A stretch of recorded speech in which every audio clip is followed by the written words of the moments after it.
One of the most common questions I get from parents is, how do I stop my child throwing food? So whilst it is a normal developmental thing for kids to throw their food, it's not helpful. So I'm going to give you 5 tips here on how to stop your child throwing food. So the first thing is ignore the throwing. And that is obviously a lot easier said than done, but stay cool, ignore the throwing. And if there's pets in the room, get them out of the room because they can't help but get excited about the throwing.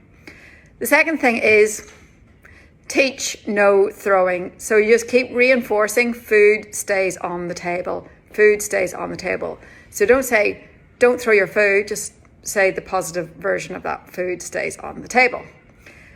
The next thing to do is bring 3 spoons to the table. So 1 for you, 1 for your child, and a spare, so that when the first 2 spoons end up on the floor, it doesn't matter, there's another spoon. Another great idea is to actually start with less food. So don't give them their whole dinner at once, just give them, a piece of the meat or a piece of the carrots. And so if they do end up throwing on the food, it's not a disaster, you have plenty more to serve them.